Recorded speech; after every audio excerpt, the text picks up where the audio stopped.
When Trump got excluded from Twitter.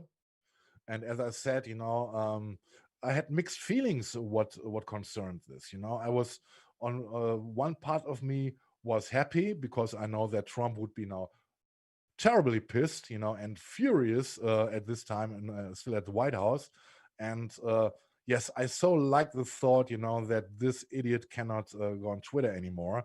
This was my personal opinion. On the other side, I also had at this moment the strange feeling, okay, this is not the end. And indeed, I think I'm worried this is just the beginning. Amos, what do you think? What 100%. was your first reaction?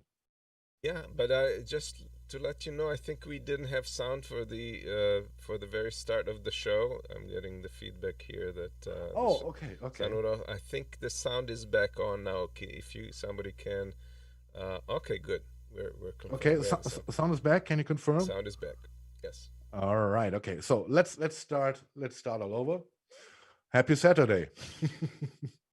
I Happy hope you Saturday. enjoy the weekend. And well, of course, I would like to start and say hello to our chat, to all Walski. Thank you for 10 bucks donations.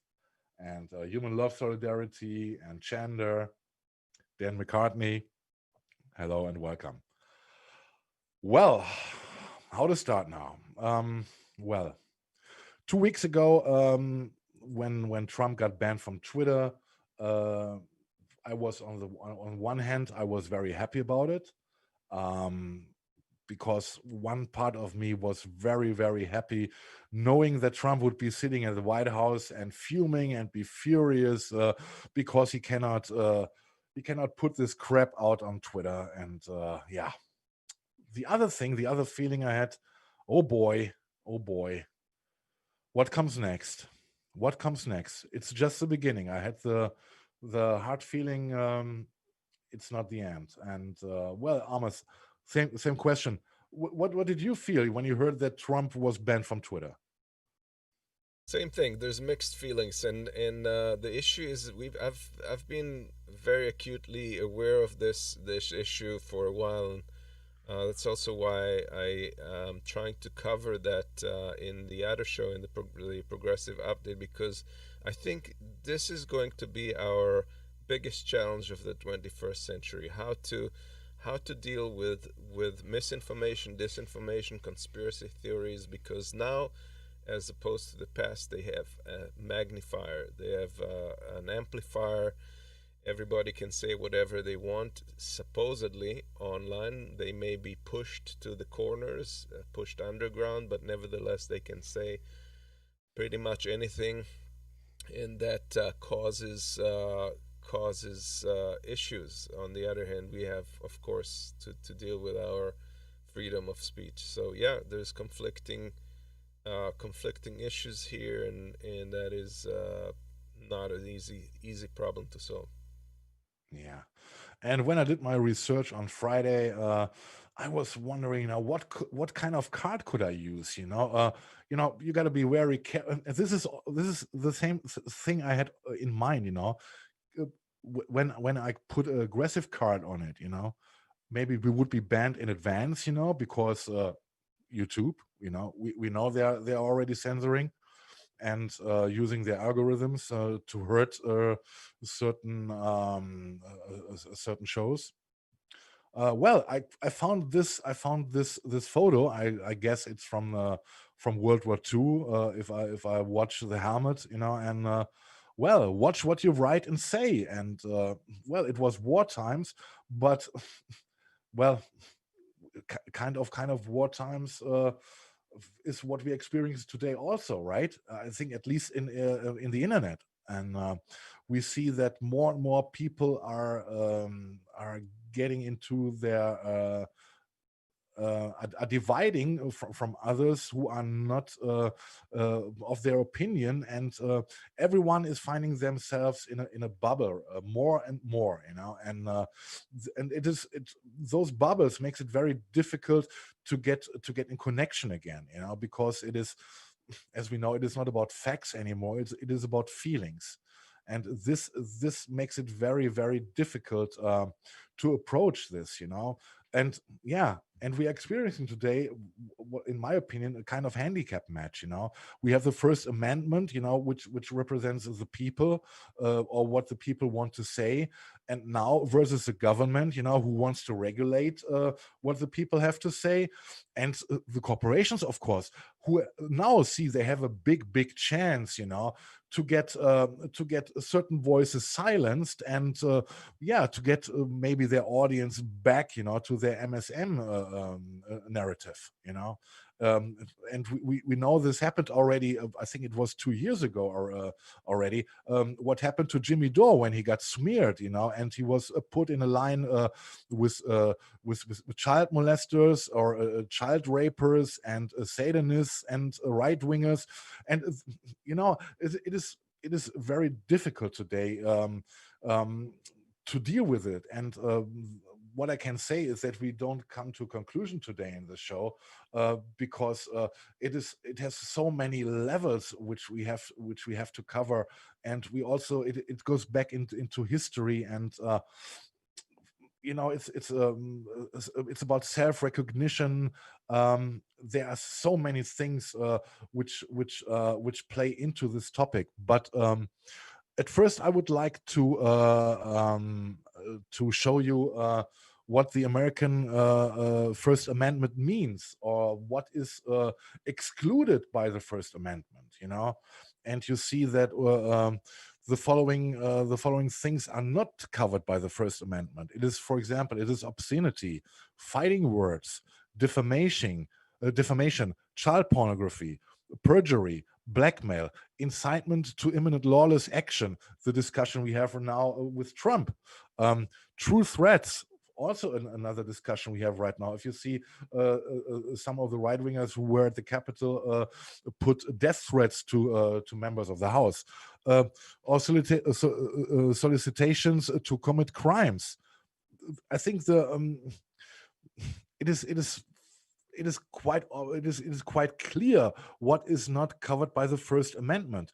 But what is the reality? What we are experiencing today, Amos? Please tell us. You see it listed there, but in how far do you think is this part of your daily life, in a discussion? What do you observe? Well, first of all, I don't know if this is an accurate description of the First Amendment. I think the First Amendment is very, very narrow and specific. I think from these that I can detect, there is fighting words is not covered. True threats is not covered.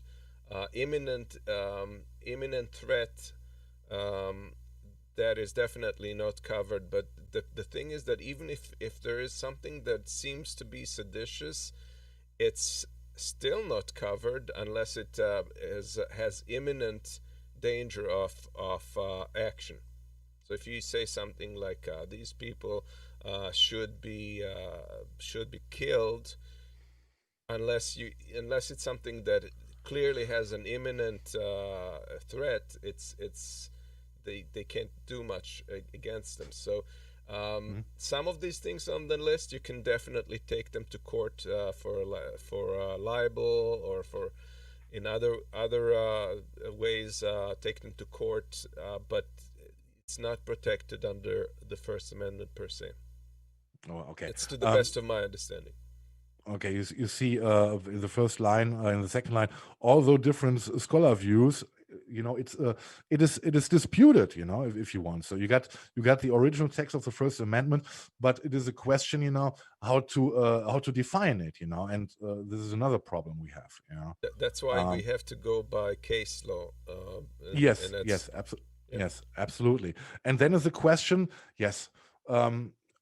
What can we do from here, where are we going? And I would like to show you how the free speech in my home country in Germany looks like, and we have not a First Amendment, we have Article 5 of our German constitution. And we have listed also some things here which are not covered by Article 5. Insults, of course. You cannot go on the streets and think this is a very this is something which we differ from America. If I look some of the videos of activists, First Amendment activists, and they are approaching police, and sometimes the situation gets a little bit rough, in words. They can cover the police with curse words like pigs or asshole or something like this, and this is not possible here in Germany. That you can go to a policeman and call him names. You would get a file immediately, and you will have your day at court, of course, and the other thing is malicious gossip and defamation, of course. For me as a German, it is it is it is absolutely correct. That this is not something which should be tolerated by law. And well, blasphemy is also a thing which is different to the U.S. Um, I think it has to do with our European heritage, with the power of the churches, and it's not a big deal here in Europe, to be honest, because it is nothing which touches our daily lives, which also difference to maybe big parts of America, And the next thing is, and this is a very important thing. Um, this is hate speech, and for me as a German, it is the denial of the Holocaust. Yep. And yesterday or on Friday, I watched a video which was quite interesting. It was a Jimmy Dore video in which he had Noam Chomsky, and Noam Chomsky. He is right in what he says. In general, Noam Chomsky says that he would fight for everyone for his free speech, although he doesn't share the content. But he would stand up, to give everyone the possibility to speech freely, independently from what he's talking about. And Jimmy Dore, I think he was a little bit over the top, when he said that anyone who is against the First Amendment, no matter what, uh, is supporting somehow a fascist narrative.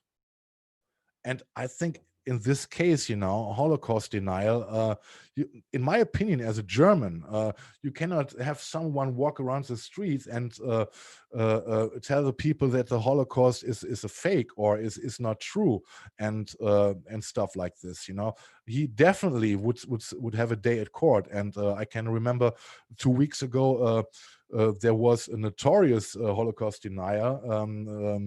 This woman is in the high 90s now, and she has to face a time in prison now, and it's not the first time. She went there several times, but in this case, German laws are absolutely 100% saying that no one is allowed to deny the Holocaust or to put any doubt in it. And I think this is exactly the point, where, in my opinion, freedom of speech is absolutely essential and important, but it has its limits.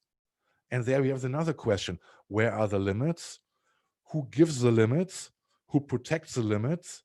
And who watches over the watchers who protect the limits?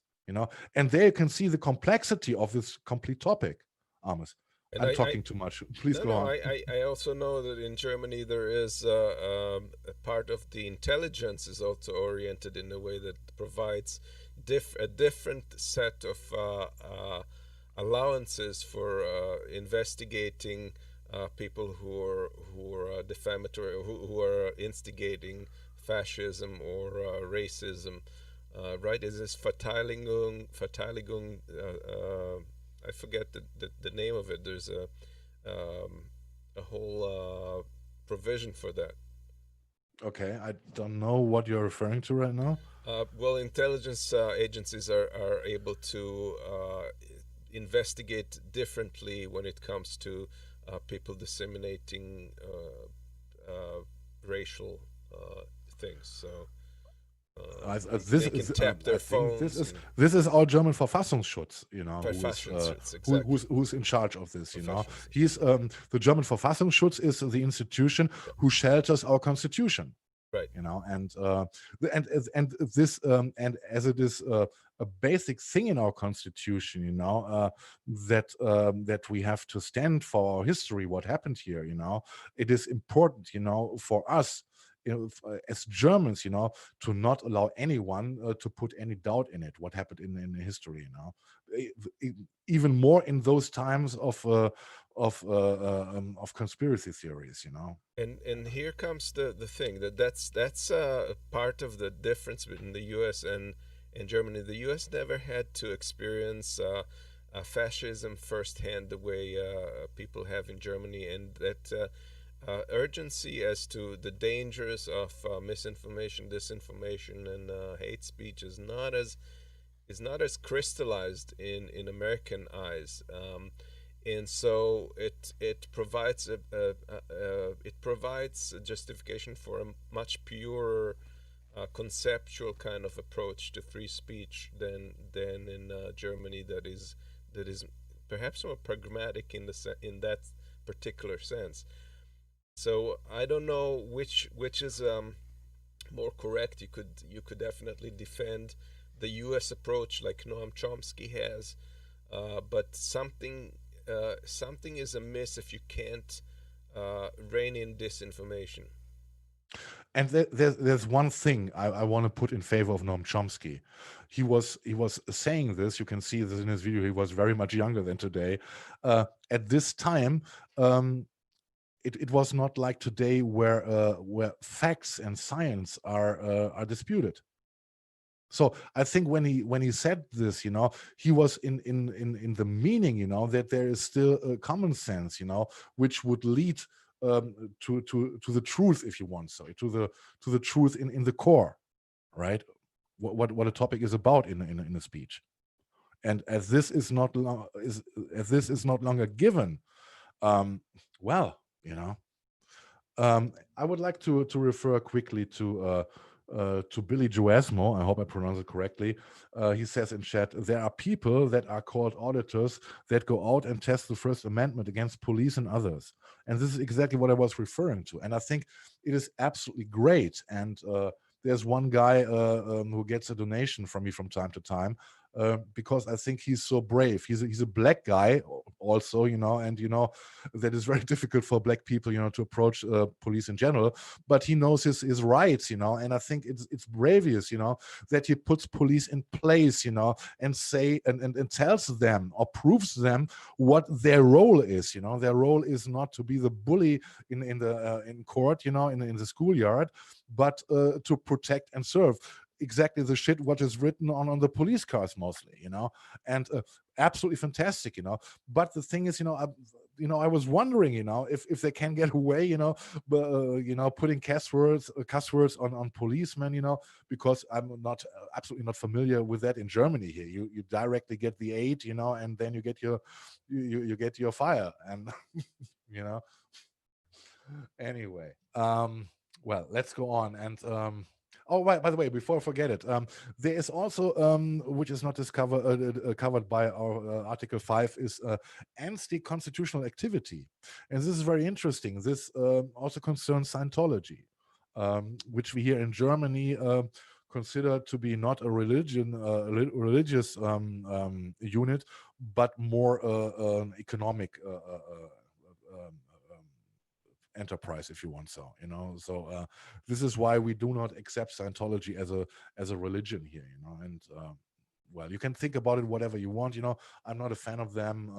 If you read a little bit about the backgrounds of Scientology and where all this came from, you will land directly in the Hermetic orders, of the 19th century, and it's crazy stories. Anyway, I'm not a fan of Scientology, and they are mostly restricted here in Germany by law. I found an interesting article in the Guardian, and they asked several journalists, should we celebrate Trump's Twitter ban? And there was, among others, Branko Marketic, writer and author for the Jacobin magazine, and he was asked, what's the left-wing case for free speech? And he says, and I read it out, censorship and any type of oppression really always begins by targeting particularly unsympathetic people, those who it is uncontroversial to censor. But once you set the precedent, inevitably the bounds of what is considered acceptable or wrong always end up expanding. So censoring are liable to political pressure. They may want us to temper criticism or ingratiate themselves with a new regime.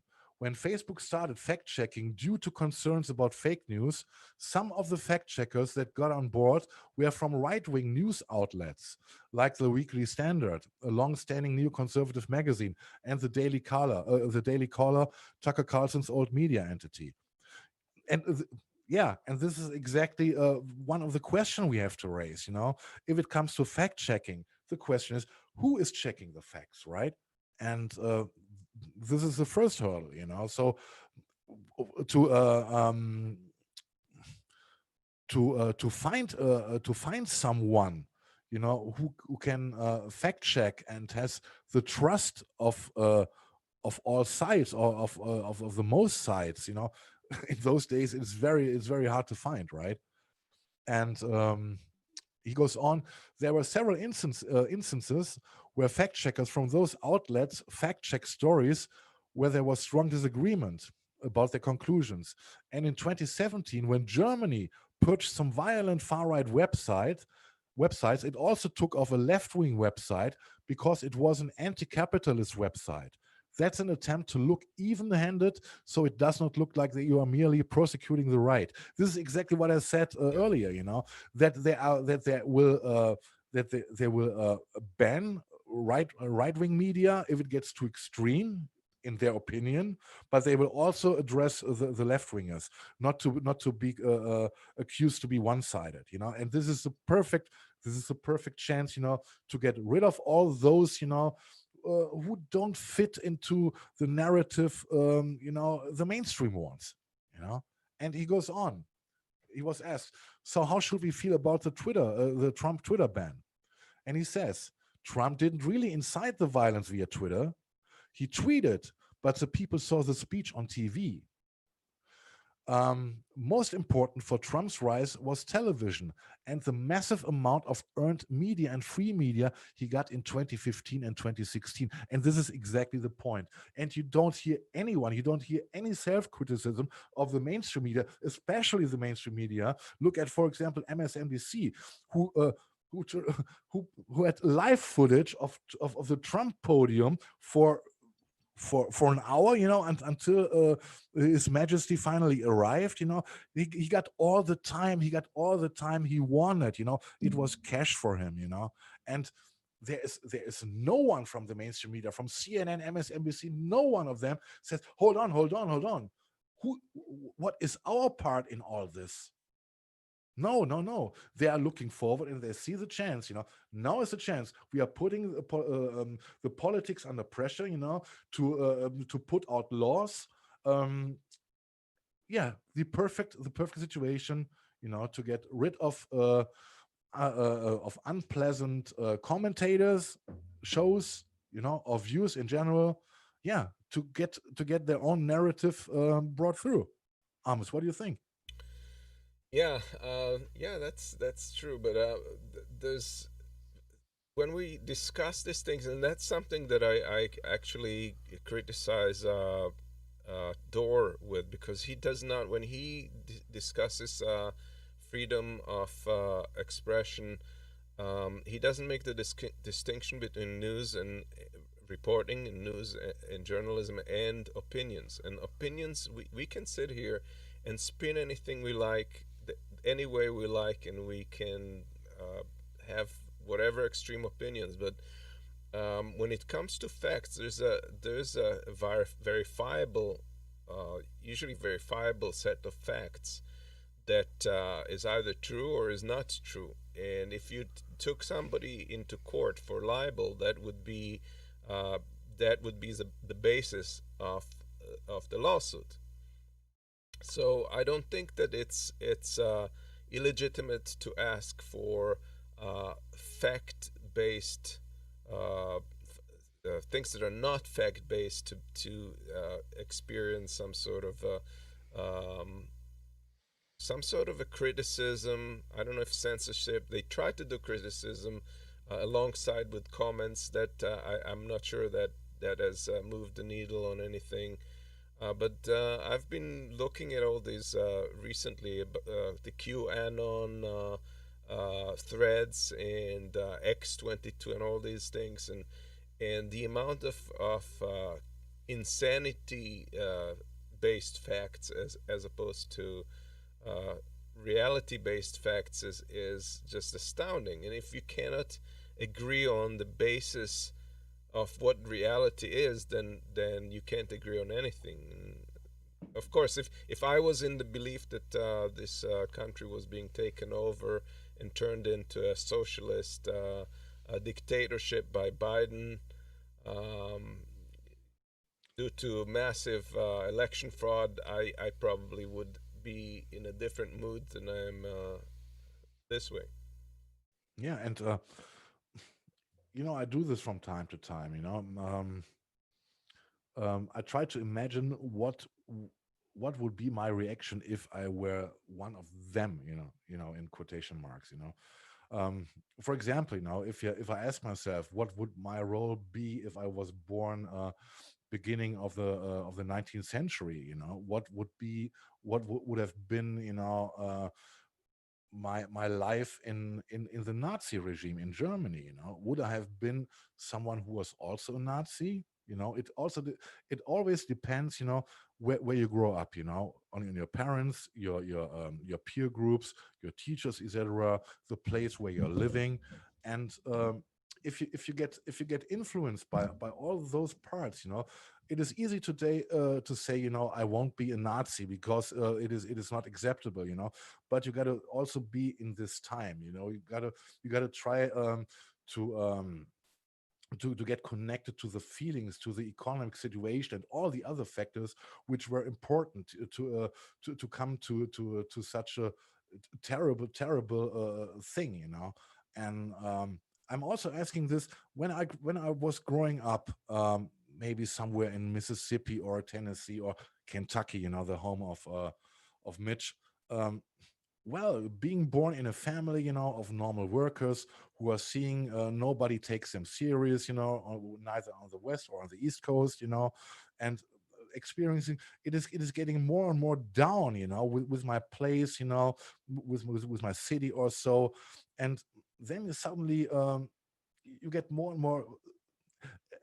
I think it is not only Trump, the feeling grew. I think it grew over the decades, the feeling of being suppressed, not taking serious, uh, and all this, and then um Trump shows up, and he channels all the feelings, uh, of being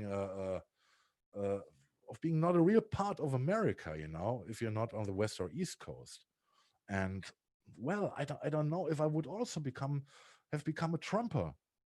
We don't know this, and this is why I think, and this is already a kind of conclusion I wanted to put on later, but I think we cannot mention it often enough. There is something which is very important in my opinion, and it was Ronald Reagan in 1987 who closed this rule for the media, and it's the fairness doctrine. In the fairness doctrine, every media was obliged to cover both sides or all sides, when they are reporting about it. And I think this is exactly the thing America has to come back to, you know that you have a discussion, not in bubbles, but trying to connect in a media. I don't know what it would be. It is definitely not the mainstream media. I don't know what it would be, but to get connected again, and get in talks again, we have the right bubble, and what I'm reading there is absolutely fantastic. They are still running the pizza connection, with the children, etc., and all this stuff, and I'm pretty sure there's still some Trumpers which believe, it's not over yet, that suddenly I don't know, the hordes of God will come from heaven, and put Trump in government again. And I think this is exactly, we gotta get the bubbles to burst, to get connected again together, and one thing, and this is only one thing, that the fairness doctrine, that the media are obliged, to report not only for their bubbles, but try to be objective on topics, and also present other opinions in a discussion. And as I said, this is only one step. The other step is, from which I know, is that many public schools don't offer any more civics. And this is also an important part, that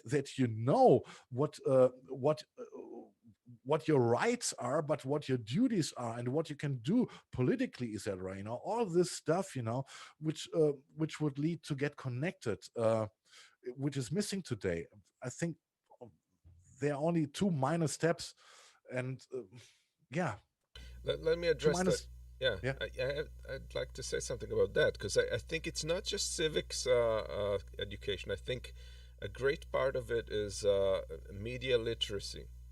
And our yeah, generation has learned how to uh, do media literacy for more traditional forms of media. We are not as good with social media and other forms, and it is every generation has new forms of media. I think this is an extremely important thing, to educate people how to read, fact check for themselves, and so forth. But another thing you said regarding the fairness doctrine, and that is, I'm convinced that that is one of the tools that we would have to use in order to get back to sanity. But let me be the devil's advocate on that one. There's two things. First of all, it's not always between two sides. So when you're presenting one argument, there's not necessarily one opposite side to it. There may be two, there may be three, there may be four, and you can't use that fairness doctrine in this manner, in that perspective. And the second thing is, this would be good for major mainstream media outlets. It would not be good for places like small media outlets like us or Jimmy Dore or whoever that may get a guest, but they're probably not going to get somebody from the Republican side or the opposite side of the argument as well. And so it has a limited validity, in my opinion. There's got to be other things that we implement. Yeah.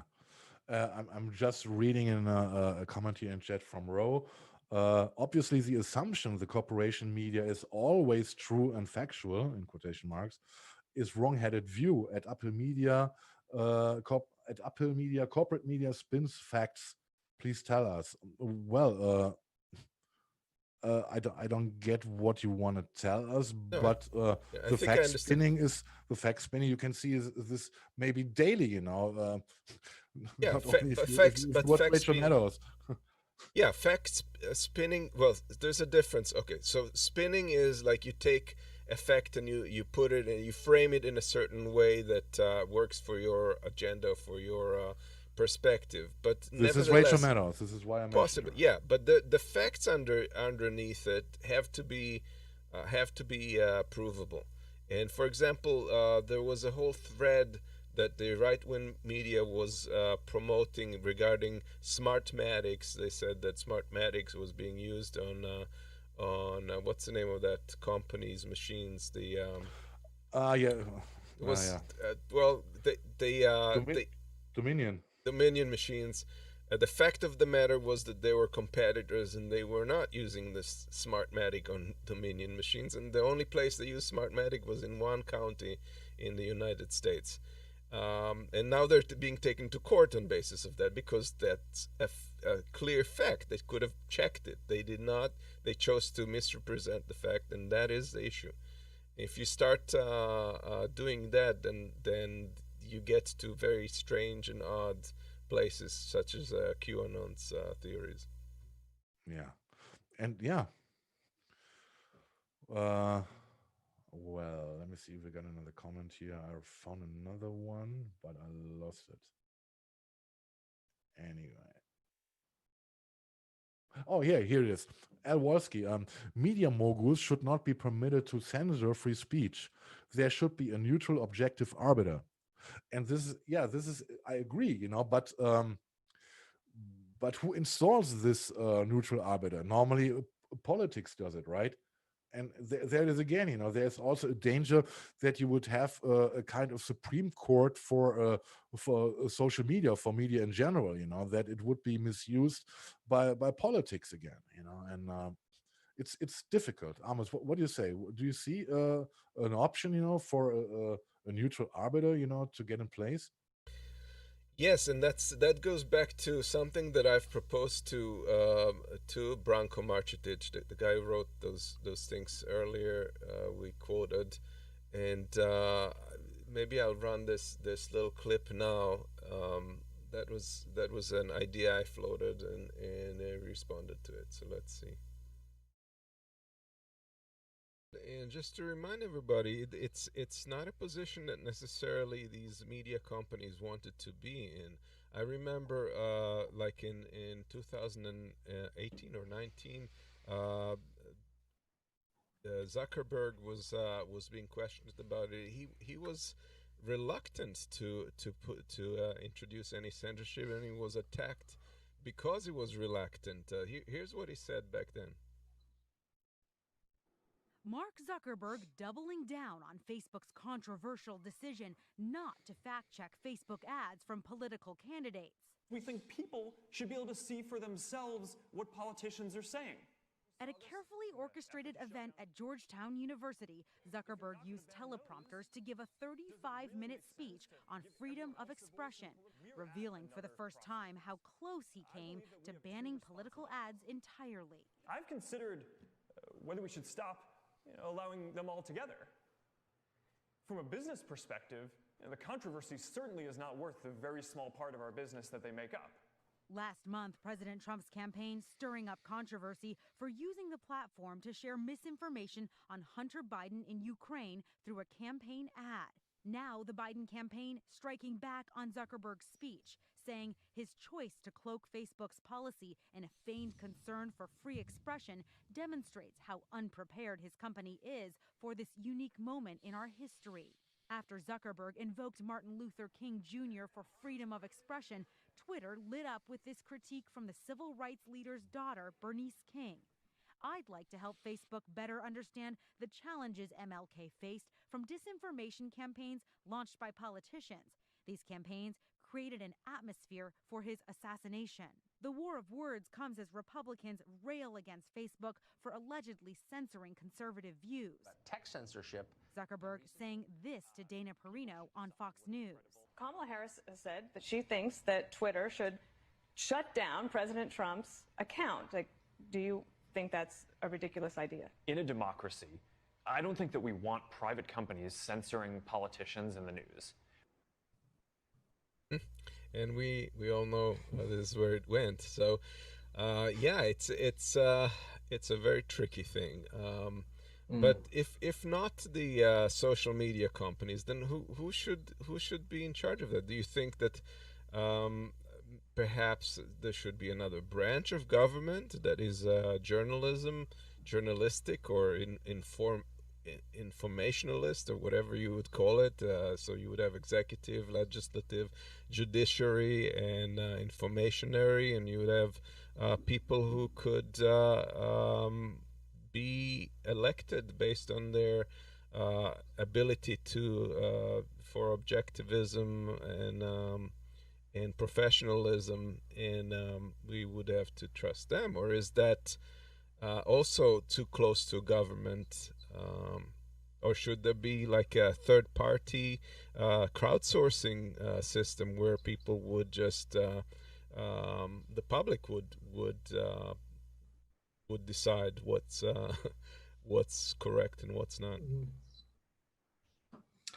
I think if you're going to reorganize the entire government and add a fourth branch, I think a much better effort in that case would just be to completely overhaul the U.S. electoral system. I mean, we have to remember this is a relative minority of the country that believes in this stuff and supports it. And the only reason that it has gained any traction is because the right-wing or the conservative parts of the country have disproportionate power in the U.S. Political system. Not to even get started on the election system, which is completely archaic and has all these hinge points that Republicans have tried to use this year and last year to overturn the election. So I think if we were talking about actually overhauling the entire government, that is a much better thing to focus on. But in some of what you were saying in terms of having a more public oversight board, I think that isn't the worst thing. I think, again, looking at things like reinstating the fairness doctrine, which existed in the United States for years, would be another thing to look at, and other kind of affirmative regulations that would ensure balance and fairness in the media. And again, using anti-monopoly power to break up some of these massive media conglomerates in television and print, and to make them smaller to reduce the power and influence they have. I think those are all things that are worth looking at. And what we're so yeah, and again, this is not we're not talking about censorship. We're talking about fact checking here. Yes, it's just to be clear, it's different. And well, I'm absolutely against censorship, but as I said before, there are things there's a limit, and I talked about it, but it's as I said, we are having a discussion here. It's a very difficult topic because it covers so many things, and I think one of the most striking parts it is education, that and here we are back, at what I think all of us want. Is that the people get better education, free education, and if we are looking at what happened over the years, the teacher strike, etc., and we saw the pictures, the photos. Of what the students and the teachers have to deal with, books which were not readable anymore.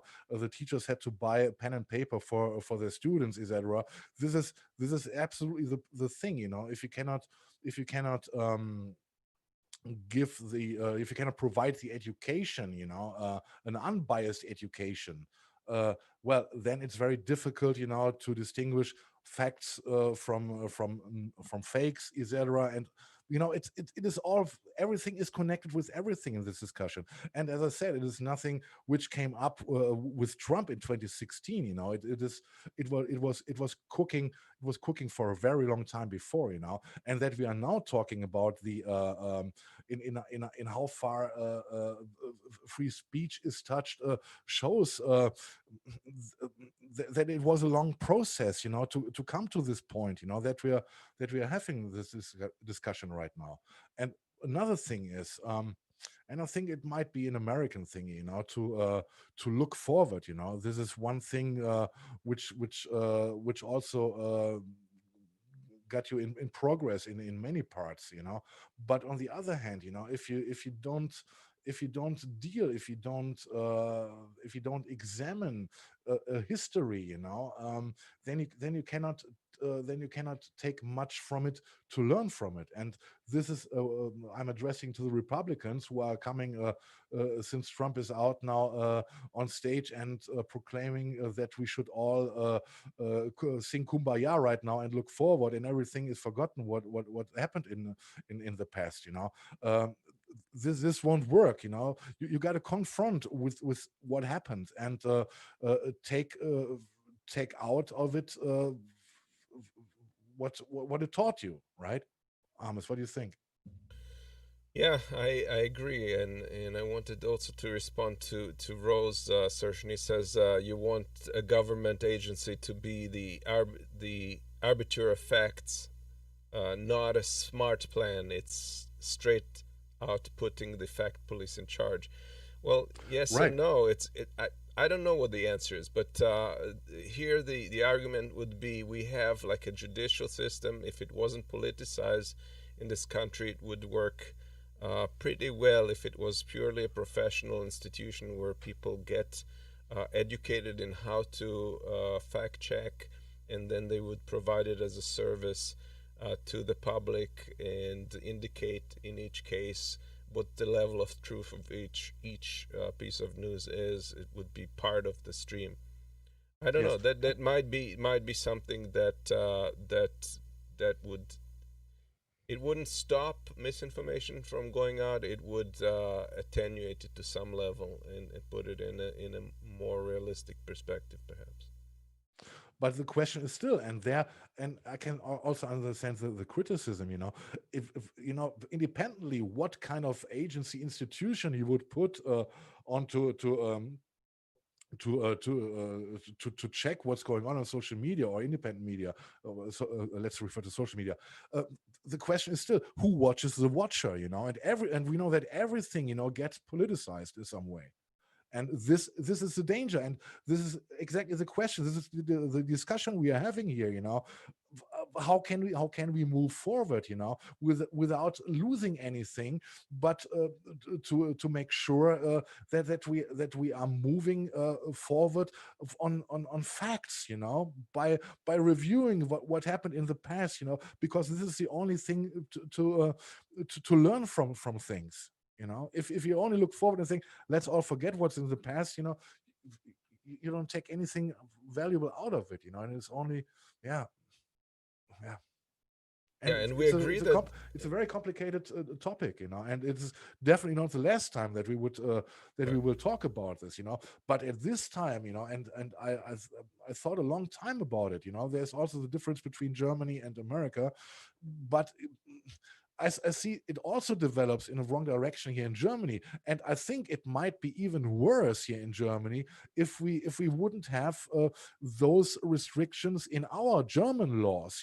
That not everyone can can go on the street and, for example, deny the Holocaust or stuff, or call people, to assassinate other people and all this stuff. Well, it is a very, very hard discussion. Lots of things are touched by this, as we found out, and well, Amos, it is not the and last time we rightfully will so. talk This is about rightfully so. It's such a essential thing. If we have to get it right, because if we get it wrong, it has tremendous implications. And we do agree that the social media companies should not have neither media company should have take charge of it, or being in charge of content in that way.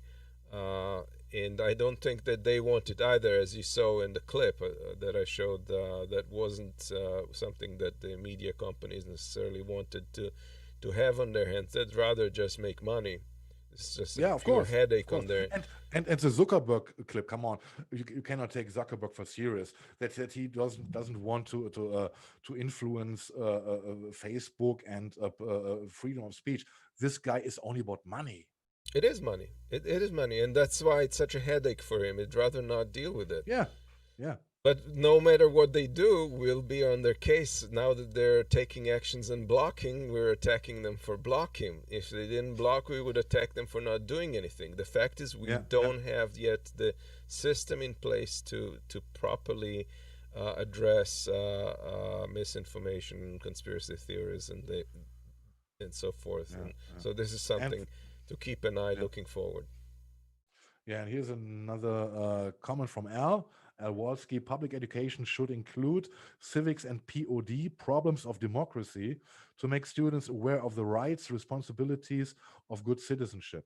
Yeah, absolutely right. Absolutely. It starts with education,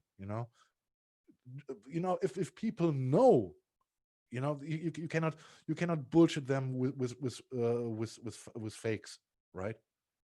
And and even if you don't know, if people get the tools in the hand, by checking, rechecking, what's going on here, what is this source saying, what does the other source say, and then making up their own mind. I think this is, and I see this also in Germany. This is also lost here in Germany, which I grew up, in school. Every teacher I had, he said, okay, before you get into a problem, try it at least, to stay objective on a topic. Read what the left media says, the right media, read what the center says, and then make up your own mind. This is how I grew up. But I don't think that it's this approach is not so common anymore. For younger generation, maybe. I don't know. Maybe I have prejudices in this. I don't know. And Marcus, before we leave the subject for today, Julie Love said, I've seen groups of neo-Nazis marching in Germany. But we have the neo-Nazis here in Germany. Yes, of course. They luckily they are still a small number, and they may march, but if they are showing any symbols or chanting any Nazi paroles, etc., this is at the same moment this demonstration is stopped. And there are also very creative ways, to fool the neo-Nazis. And there was one funny story which happened in 2018 in summer. There was a gathering of neo-Nazis, and they wanted to have a march through a little city, and the mayor of the city, they said, we don't want them, but he could not he couldn't. The law allowed them to march, so he said, "Okay, we were making it for them as hard as possible." So we do not tolerate any army boots, any heavy boots, for this march. So the people are allowed to march, but with bare feet, right? So they had to go bare feet, and this was one thing which was completely ridiculous for them. Everyone was laughing about them. Another funny story was they in another city they had a march, and there were a crowd fund, that for every meter or 100 meters, people would give money, to put it into anti-fascist projects, and you can be creative, to fight the neo Nazis, but our constitution allows them to march as long as they do not put out, as I said, any fascist symbols or paroles, etc. As long as they're not doing this, they are tolerated, because our law says, our basic law says, that we are trusting in the common sense of the people, so that we would not restrict those groups per se, but to give them also the chance to show up publicly, but under restrictions. I hope it explains a little bit. All right, I think it's time. As I said, we will have this topic. It's not the last time we will be talking about this, but let's look at, for the last fucking time, finally, let's look at the Trump heritage. All right, so just coming up before Bernie and his mittens is Trump's legacy. So I wanted to go through this, and it's interesting to see that in terms of the question of will he be remembered positively or negatively, overall the majority, but not a huge majority, thinks that it's going to be negative.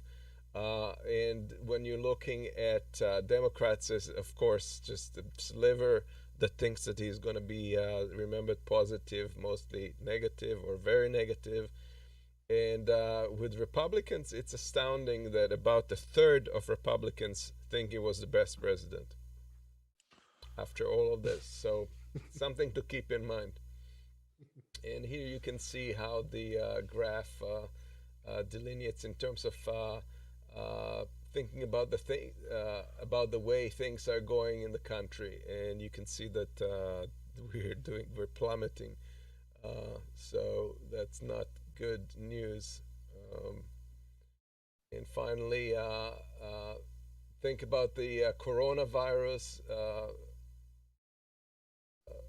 Which one should be Joe Biden's top priority? And people think that vaccine distribution should be the biggest issue.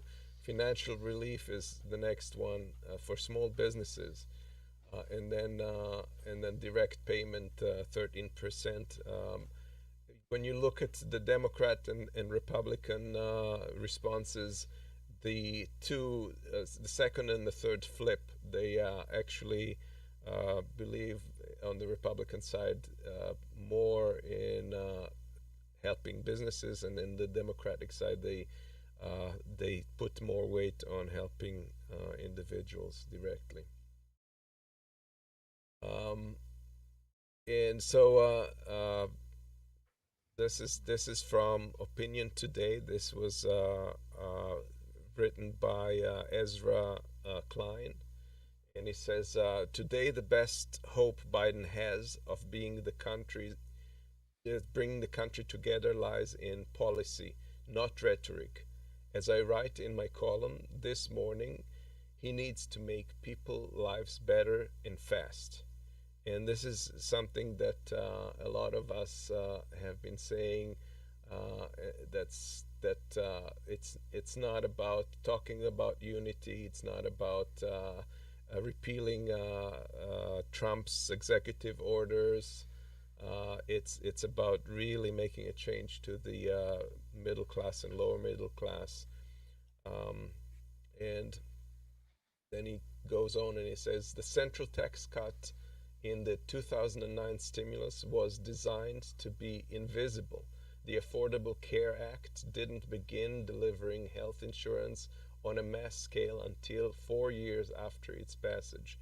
And what he means by that is that um, the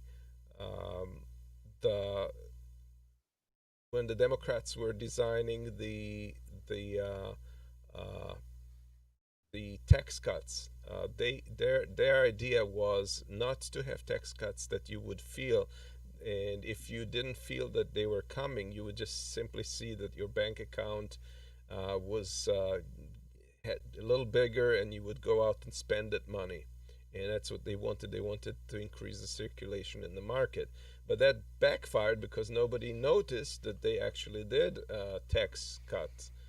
And same thing with the health care that didn't kick in until later, so people did not see how it was affecting them directly. And that's a lesson that we would have to take going forwards.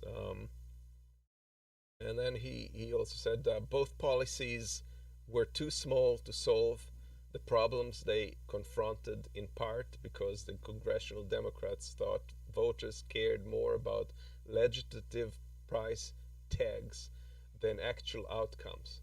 The Democrats' disastrous 2010 wipeout was in part the result. And I think I agree with him in terms of that. I think that was a big part of it, that the Democrats were not going far enough, not too far.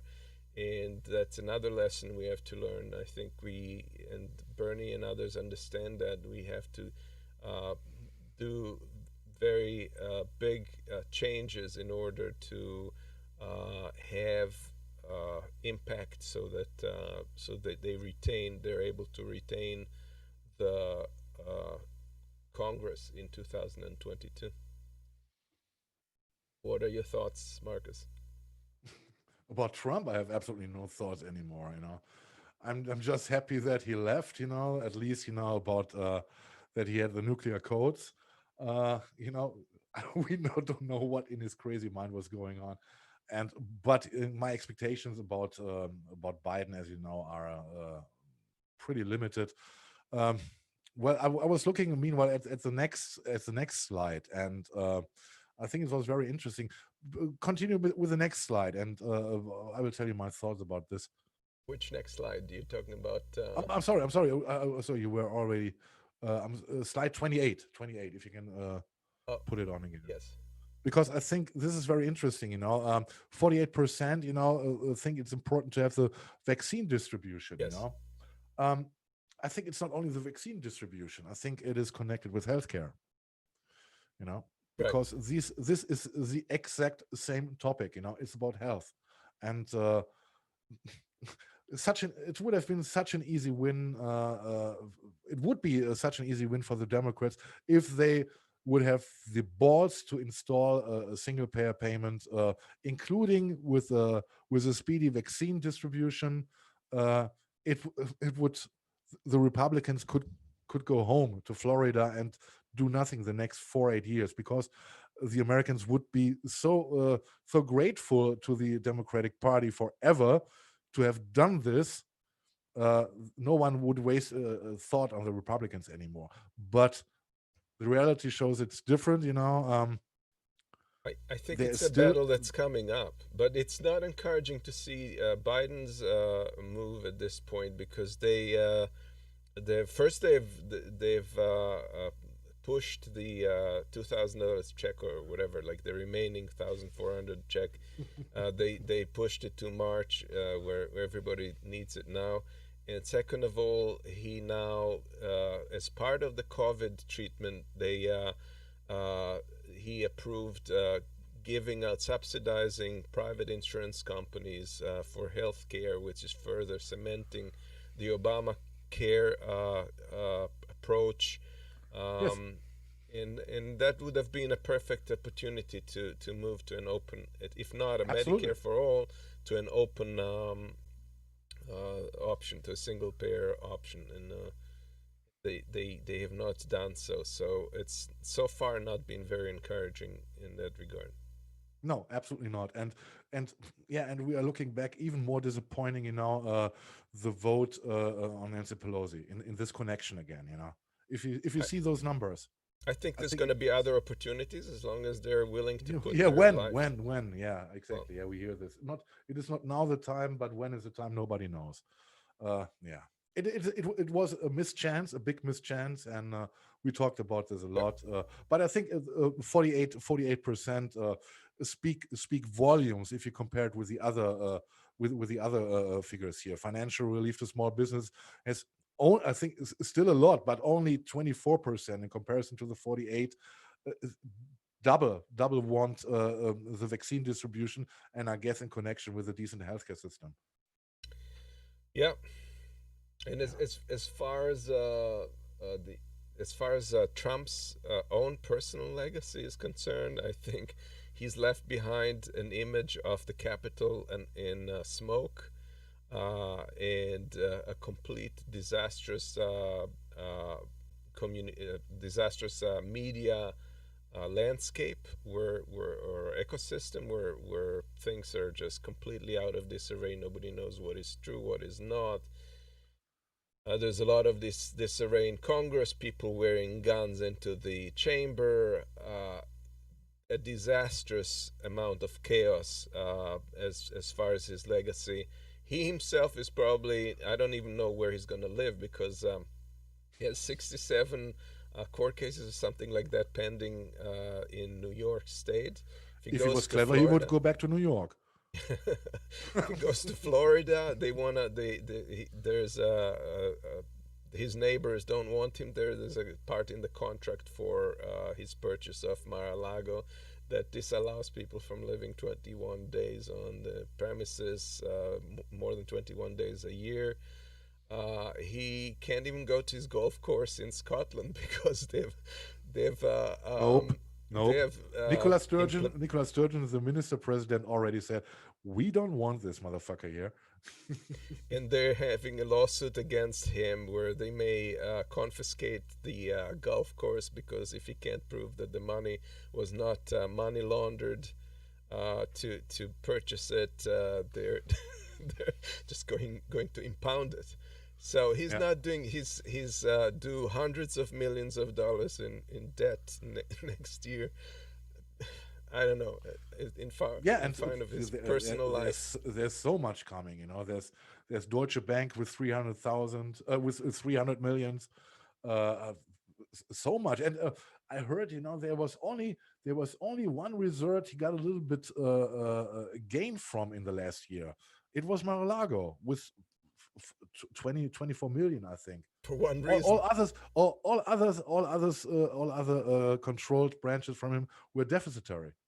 And for one reason, he was able to flip it in the other, because he was using it with leverage in terms of access, pay to play, and he's not going to have that anymore. So, and Trump is not a brand anymore which sells. In contrary, right. You know. This brand is burned, and there was another comment here. I read that Trump is building up a third party. I doubt this. For three reasons. He has too much to do at court. He has no Twitter account anymore. And what was the third one? To all Twitter account and. Well, I hope he's gonna build another party, because it's gonna destroy the Republican Party. Yes, I'm pretty sure that there will be another Republican Party, or a radical Republican Party. I think there talks about a Patriots Party, right? Yes, Patriots Party. And I think if you look at how heavily the Tea Party once came over the Republican Party.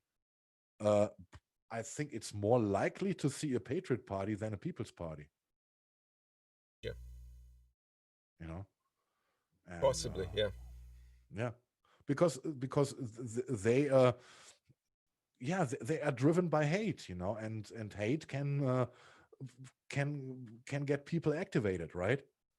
More than common sense and facts and etc. on the other side, you know. Yep. All right. So we have a bunch of things about Bernie's spectacular media blitz, his explosion on the social media scene, and it's very interesting that happened. If you guys didn't pay attention, which I find it hard to believe, I think everybody by now has seen those images of Bernie sitting at the inauguration in his Parker coat with knit mittens, and it just exploded. Everybody who does Photoshop put their own memes, and we'll show some of them. But I'm sure I can't imagine that would not cause Biden to be a little bit left behind.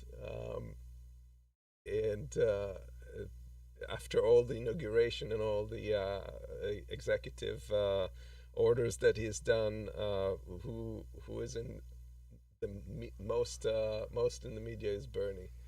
So all heroes wear capes. Mine wears mittens. And then we have Medicare for All. Change my mind. Mm. I was only missing, if you can show the other one. When I saw Bernie there sitting in, I was thinking of Walter Matthau, to be honest. Walter Matthau would be perfectly placed next to him, as a new odd couple. Yeah. And somebody even doctored the workers' photo, the builders' photo. You can barely see it, but if you look closely, he's the fourth from the right. And somebody doctored the Last Supper. He fits perfectly there. Okay. Between Jesus and Maria Magdalena, right? Yeah, exactly. And no, it was not Maria Magdalena. I know. Bullshit. This Okay. is where's Let me see. Oh, let me see. Where is he? Did you find him already? No, I didn't, but some people said they found him. I think he might be the person with the gloves on the very, very right third. Yeah, the black spot there in the corner, right? No, it's a little bit above a red-coated person, but I might be wrong. I don't know. Those things are fun though. And you have popular media. Burns World, party time, excellent. Yeah, OJ. The Muse. Uh-huh. Black Holes and Revelations. Dr. Pepper. Yep. And the iconic cover. Iron Mittens. I love this one, Iron Mittens. And here comes one that I made. No, yeah. Good one. And people have started using it for promotion, especially in New York, in outdoor dining, a bunch of places. That's clever. A bunch of places have. I guess in Brooklyn somewhere, right? Yeah, in Brooklyn, and we have a candle, which is the burn time of 50 hours. And a Bernie cookie. Somebody figured how to make a Bernie cookie, and so they put it on. Bernie himself, after this came out and became a sensation, created his team created a sweatshirt. They put it online for sale. They sold 100%. This was sold out, and 100% of the proceeds went to Meals on Wheels in Vermont. Oh, cool. So he shows the kind of person he is, even where it comes to self-promotion. And in the end, Bernie managed to unite us during our most divided time, primarily by being himself. I think that's and it's interesting. It's interesting to note that it was. Not the phenomena is explicable because it is after 4 years of Trump, where you had to worry every day about the crazy shit that was going on and what was happening. there's a sense of relief where now normal things can come onto the surface and into light. And I think what's interesting about this particular meme blitz is that people like Bernie. There's something adorable about it. Something people like about him: his authenticity, his lack of pretense. Very straightforward. He also carried an envelope to the inauguration, and people remarked about the fact that it was just one among other stops on his morning routine. He had the mail to send after. He stole the notes from the pillow guy, I guess. Yeah. But yeah, so it's basically and another aspect of it is perhaps people feel like in the media and mainstream media feel less threatened by him, so they're not as they don't bury things as much as they did before. Of course they do now. Of course they do it now, because I think you're absolutely right in your description of Bernie. Bernie is a lovable person, and he's authentic, and but he has no punch. He's shying away from punching hard, and this I disagree, and we'll get into that in a moment. This is exactly why they love him now. I don't think I don't think you're right. I think he is currently in a position that the Republicans have warned about for months and years, that he would end up in the budget committee. It is not where he perhaps wanted to be, and it's certainly not by design. Biden didn't want him in his cabinet, so they made place for him as a budget committee chair. And he has to work with Nora Fornoy, which hates him. Nevertheless, his position is tremendous power at the moment. And okay, we will see how he punches then. Then he can prove it now. He started punching. He's not wasting any time. He went out and he said that he's going to take these actions to the floor through budget reconciliation, which he can do from the budget committee. And nobody really can stop him if they can get a simple majority of 50+1. And so here's what he said. What we have got to do is recognize right now we are living in an unprecedented moment in American history, with a pandemic, economic collapse, climate change, crumbling infrastructure. We have millions of people working for starvation wages. What we have to do is roll up our sleeves and fight for the agenda that working people throughout this country want. They want to raise the minimum wage to $15 an hour. They want the direct payment of $1,400 on top of the $600. We've got to do that. They understand that during the midst of the healthcare crisis, we cannot have millions of people being thrown out of their houses or lack health care. We have an enormous amount of work. You throw in impeachment and the need to get Biden's nominees confirmed. It's a lot of work that has to be done, and we have to roll up our sleeves and do it.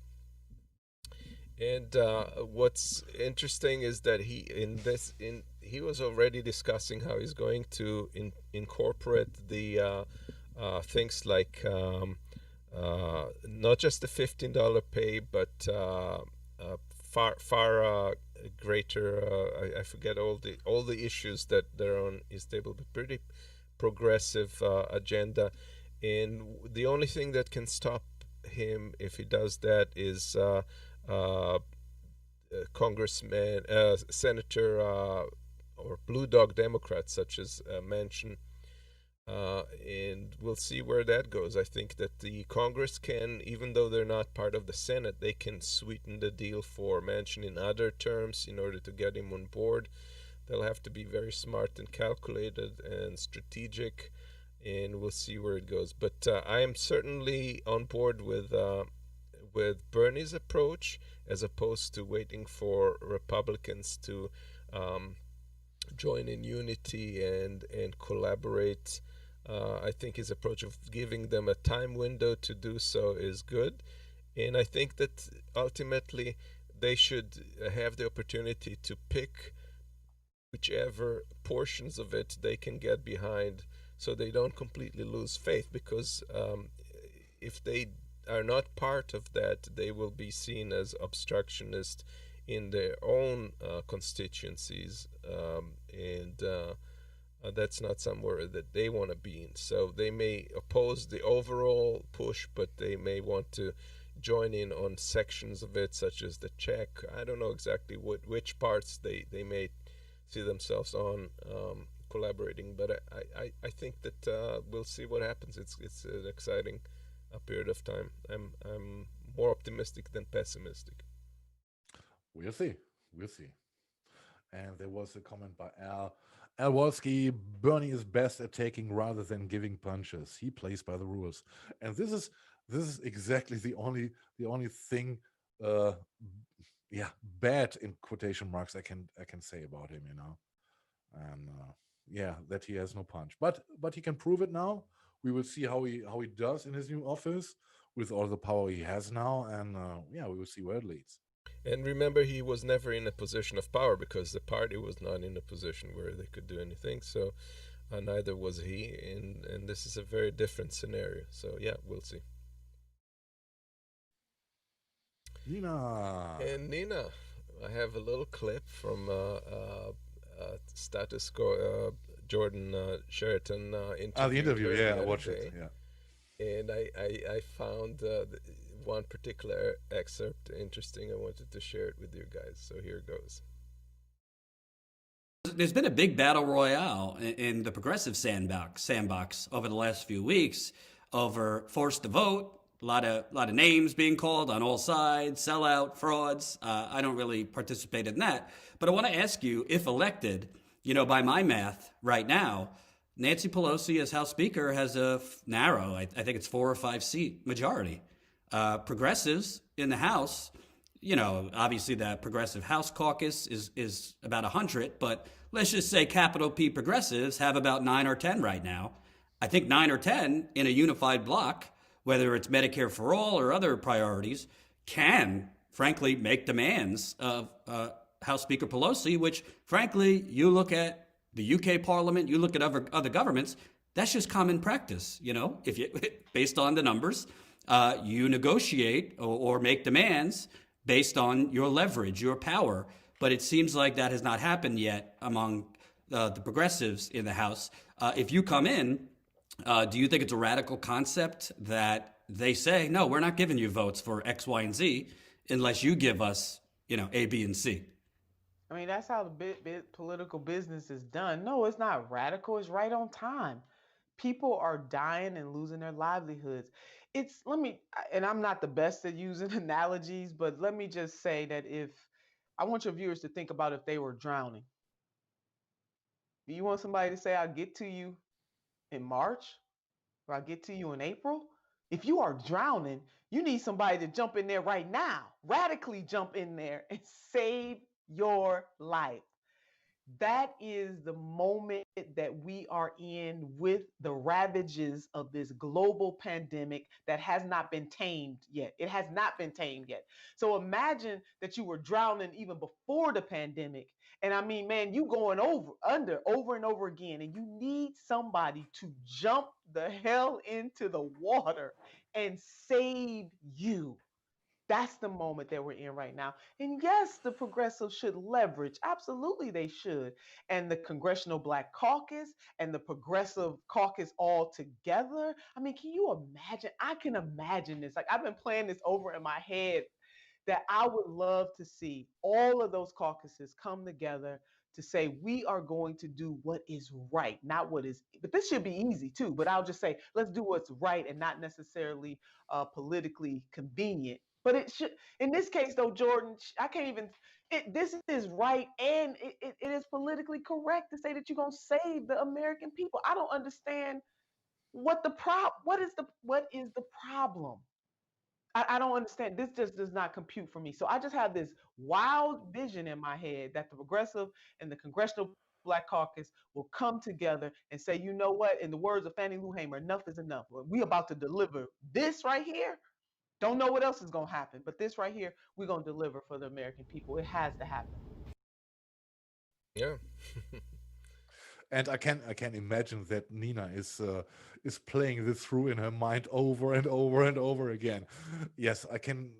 You can see she can hardly wait, to get the people connected and in one block united, which would have happened, which should have happened at least 2 years ago, right?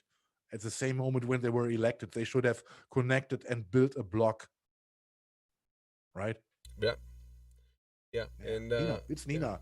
it's She's Nina. great. She's wonderful. I've already donated a couple of times to her campaign. So yeah. Um,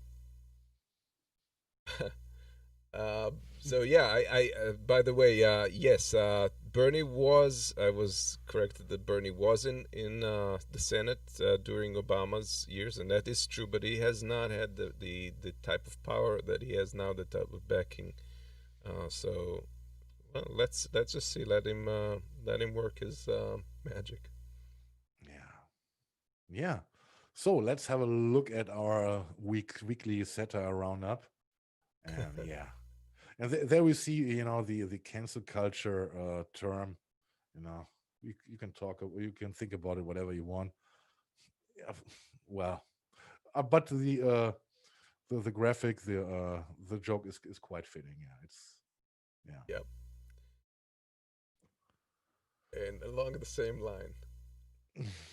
Yeah. controls. And it's interesting that it took him like a couple of days to kind of wiped out, even faster than Trump wiped out Obama's legacy. I think is going to wipe out most of Trump's legacy, and now in retrospect it seems like most of it was in executive orders.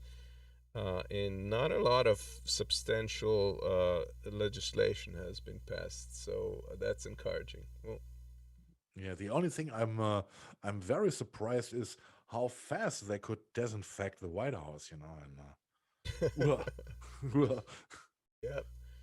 Here's some Liberty Statue of Liberty.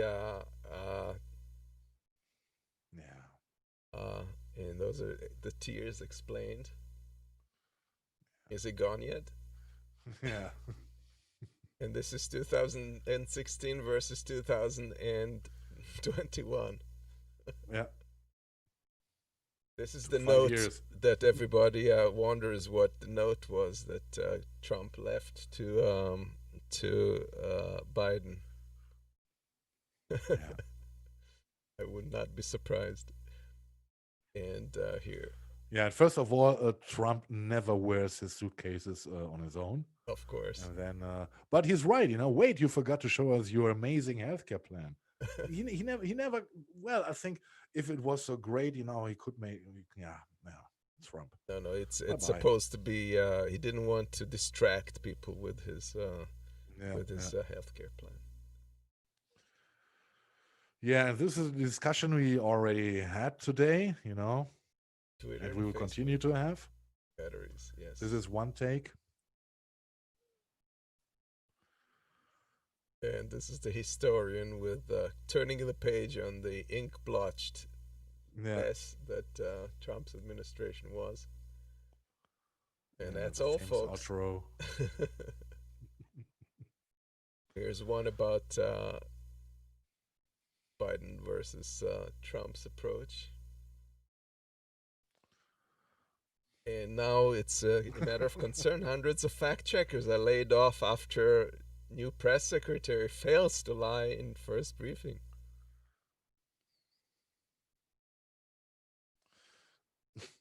Yeah, and Ro, you are right. Like Biden's amazing healthcare plan. I absolutely agree with you. Absolutely right. Yeah. Okay, and this is I think this is a perfect thing, the hysteric media, who profited immensely from 5 years of Trump since he announced to run for president, they are thrilled. They want to get something out of it. They want to have news. They want to make money. Yeah. For bullshit. And under management, new is irrelevant. Yeah. Exorcist. Yeah, this is what I meant. Disinfecting the White House. And to whoever doesn't get this one, the Obama administration went in and disinfected, cleaned Trump right off the desks, literally. The Biden administration. Yes, the Biden administration under the no, not the Obama, not the Obama. Yeah, well, it's hard to remember. Who was it? It's hard to make the distinction at this point, but they found they had a good excuse for washing Trump right out of their hair. Yeah, and there's something biblical, but also very fitting, No, that would be America. Yeah, at this moment, where we are standing, it's America. Yeah, and replacing the me with us, no, or this is the U.S. We will see. We will see if it is us or United States or us corporations. And that's Jim Jordan. Yeah. How can you ignore terrorists? I pretend they're sex abusers. Yeah. And the last one, yes. This might be boring. Thank the Lord. And I think a lot of Americans feel that way. He was saying, feeling, to wake up in the morning, not to hurry before you had your first cup of coffee to Twitter and see about the latest bullshit, your president spread. And that is something kind of recovering, right? Right, but I felt that way when Trump was saying right before he was he had to leave. He was saying, well, he was saying it as a bad thing. This guy is going to be so boring. You're going to miss Trump. And yes, and saying, the media, the mainstream media will miss it.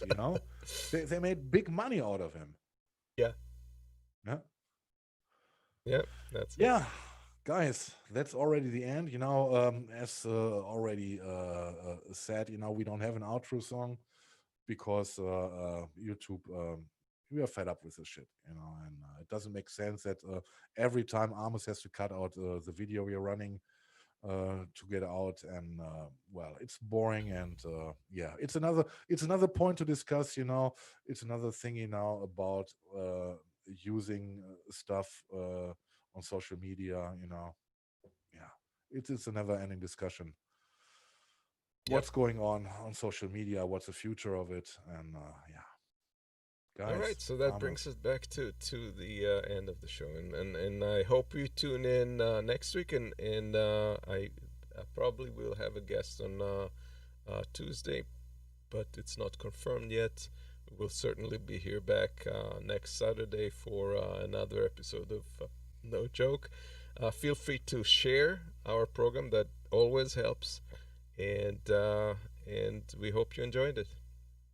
Yeah, thank you very much for watching, and stay safe, and have a nice rest of the weekend, and see you next weekend. Bye bye from Germany. Bye bye from Jersey.